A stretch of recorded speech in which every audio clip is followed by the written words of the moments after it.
Hello and welcome to Conquering Mount Scrapmore with Brenda.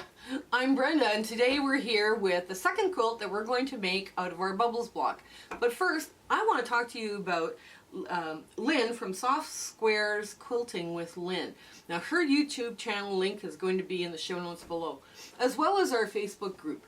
We have a really fast growing Facebook community there, and we're making use of the rooms, and we're having impromptu virtual sew dates. We also on this channel have a monthly sew date, so I'm not sure when we're filming this whether we're voting or whether we've decided, but look in the show notes below and it'll tell you if we're having a Zoom sew date where everybody's invited. So come on in, we've got lots of sewing today on these bubble blocks. Okay. So with these bubble blocks, I decided I was going to use a 60-degree triangle, and you can make them out of any 60-degree triangle. You could take your 60-degree triangle, mark it. I've marked with tailor's chalk, what's left of tailor's chalk. Wow, I can't believe how much tailor's chalk. So I'm just gonna brighten up my little tailor chalk marks here just a bit, just to make sure I'm on the sewing line. Now, when you're sewing with the tailor's chalk markings like this, like you would mark both sides, right?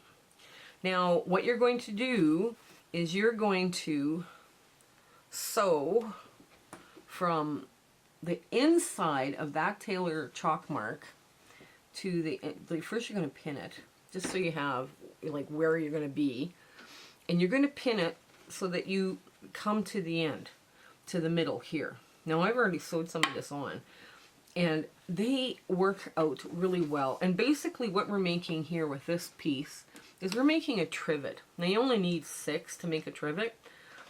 And let me just get started. Pull my pin out so I don't run over my pin. Back.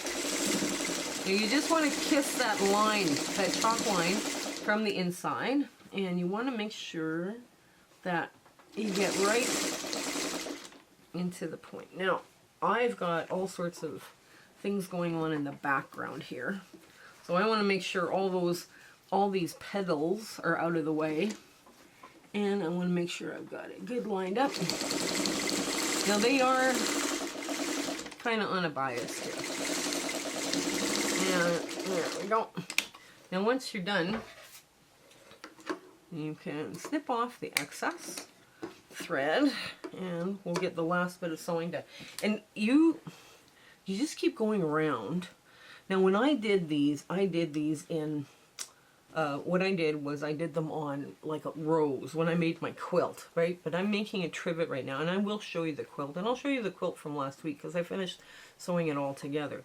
So what I'm going to do again is mark my line, the inside of the point to the inside of the point, and pin. And now I want to make sure this is all lined up here so I get my centers. Okay. Now I want to make sure I get that center. So I'm going to pop my pin in there, and I'm going to push everything out of the way. Now one of the things that really surprised me, in the first quilt that we did, I sewed them down like a fake cathedral window. And you saw what I was going to do last week, right? And a back stitch. You got to forward and back on all of these.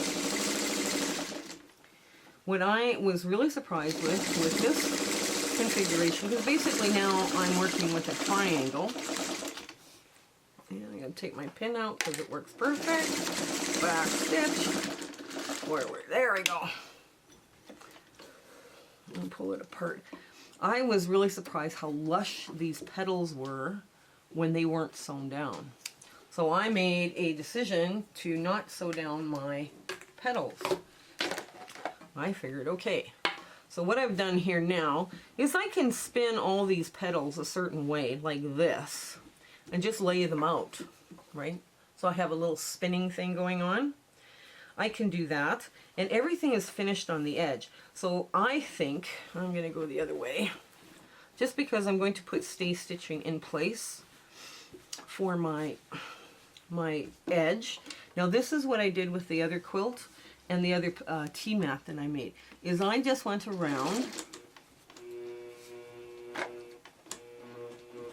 Come on. Oh, wow.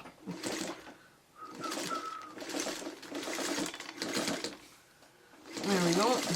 Now I just went around the outside edge, just to make sure, like when I launder this, it would all stay nice and flat.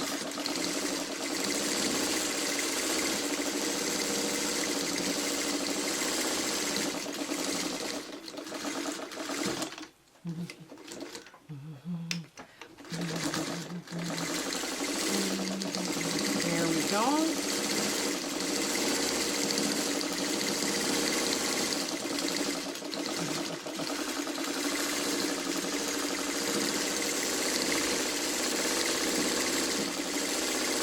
Now I did this to the outside of my quilt as well, and I left these petals unstitched. Come on. And if your machine starts to buck a little bit, just lift the needle up, just give it a little help. And some of this gets a little thick on the edge, especially where these blossoms are. So you're going through quite a few layers.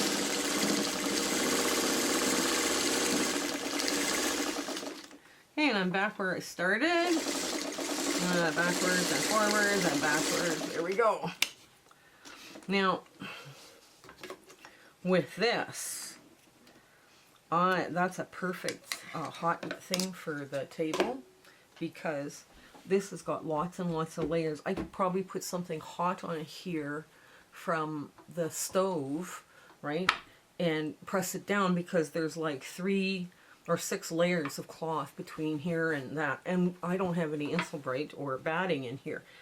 The quilt itself is quite heavy, so this is what it looks like from the back. It looks like little petals of a flower. You could also use it this way too if you wanted to. That's entirely up to you. But let's get to our ta-da moment, and then I'll show you both the quilt from last week that I finished working on and the one I'm leaving for this week. Okay, so this is what we made today, and this is going to be a nice little trivet for our dining room.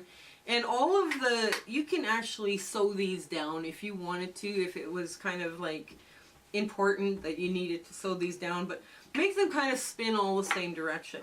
I did the stay stitching on the outside, so now this can be laundered, get all the chalk out, and then it will stay flat, right? So, you want to see the quilt I made?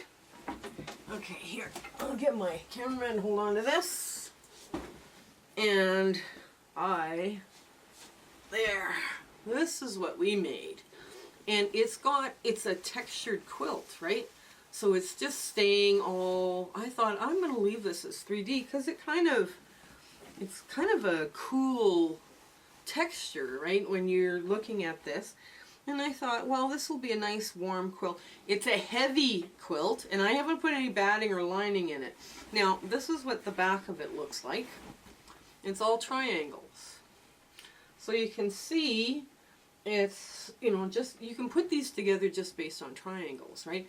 Now, the edge, when you're sewing these, I sewed them in rows first, and then I joined 2 rows to make this kind of a bubbly effect on both sides, a scalloped edge on both sides. And I did the 2nd row and the 3rd row and the 4th row. And it worked out really well. Like I thought, okay, this works out pretty good. So this is where the texture you're going to have when it's not done. I thought I'm going to leave that. I really liked how it changed the way it looked. So the quilt from last week. Okay. So this is what we made last week. And that's just a cute little tea mat. And I put stay stitching around. I didn't show that in the last video, but that's okay. And this is the quilt, now finished and washed. My granddaughter loved it. Isn't that cute? And basically you see this with denims lots of times, but it's a fake cathedral window effect, right? And it all got sewed down. It was really nice. It went together quite well, and this is what the back of it looks like. So you now have a quilt that's finished, and all you had to do was sew it together, right? Because the bubble block itself is a finished round of fabric. Just pass me one of those. So it's finished on both sides, right? There's no raw edge, so now we're working with this. Now we only have one more to go, and I'm kind of excited to get this one next. It's I have a few blue bubbles left and black bubbles left, so I'm going to have a little bit of fun putting them together this week coming up. So I hope you have an absolutely amazing week ahead. It has been so much fun doing this bubble series. I didn't intend for it to become a mini series, but I guess once I got going, it was just, I was having way too much fun. So anyways, you guys take care. Remember, coffee filters for your bubble block backing, and away you go. Bye! My husband and I would love to thank you for coming along with us on our little fun adventure here that we're having. We do have a Facebook group now, and that Facebook group is got some very, very talented quilters in there, and we love sharing and you know, posting pictures and commenting, and it's been a lot of fun. And the advantage of the Facebook group is sometimes I drop patterns in there early, so you kind of get a hint as to what is coming next. After the nosegay sew along, we're going to be doing curves boot camp right away. So we'll get you sewing those curves, and it'll be fun. It'll be a lot of interesting little blocks that we've got to work on. But we would like you to share, like, and subscribe. Telling your friends about us and letting them know that you kind of like our channel, that means so much to us here. So you take care. You have a fabulous week ahead. Okay, bye!